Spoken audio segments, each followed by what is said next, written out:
Hello, welcome to Laurita's kitchen. आज आपण watermelon cooler बघणार आहोत. सो बाहेर उन्हाळ्याचा सीझन आहे आणि गरमी देखील खूप होत आहे. सो वॉटरमेलन ज्यूस तुम्ही नक्की ट्राय करा.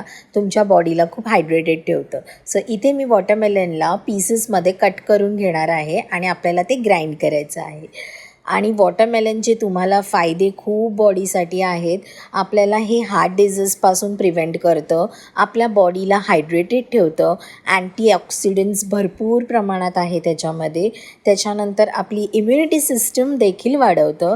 आणि जर तुम्ही वेट लॉस करत असाल तर वेट लॉसमध्ये सुद्धा हे खूप छान बेनिफिट देतं, कारण की वॉटरमेलन हे लो कॅलरी फ्रूट आहे आणि तुमच्या बॉडीला खूप हायड्रेटेड ठेवतं. सो तुमची स्किन देखील खूप छान राहते. सो ह्याचे खूप सारे फायदे आहेत. तुमचा ब्लड प्रेशरसुद्धा कंट्रोल करण्यामध्ये मदत होते. सो तुम्ही नक्की वॉटरमेलन ज्यूस ट्राय करा. सो इथे मी वॉटरमेलन पीसेसला आता मिक्सी जारमध्ये घेतलं आहे आणि आता त्याला ग्राइंड करणार आहे. त्याच्या आधी आपण त्याच्यामध्ये थोडंसं पिंक सॉल्ट टाकणार आहोत. सो इथे मी पिंक सॉल्ट टाकलं आहे.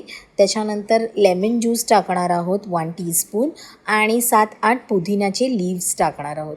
सो इथे मी 7-8 पुदिन्याचे पानं घेतले आहेत आणि आता आपल्याला हे सगळं मिक्स करायचं आहे.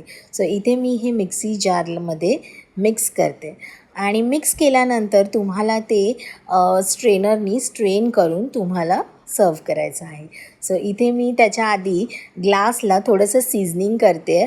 मीठ आणि मसाला हे मिक्स करून एका प्लेटमध्ये त्या ग्लासला सीझन करते त्या मसाल्याच्या कोटिंगनी. त्याचा फ्लेवर पिताना खूप भारी येतो. सो तुम्ही सुद्धा हे करा. आणि आता आपण ह्याच्यामध्ये वॉटरमेलन ज्यूस जे मी स्ट्रेन करून घेतलेलं आहे, सो हे मी त्याच्यामध्ये पॉर केलं आहे आणि वॉटरमेलन पीसेस आपण वरून टाकणार आहोत.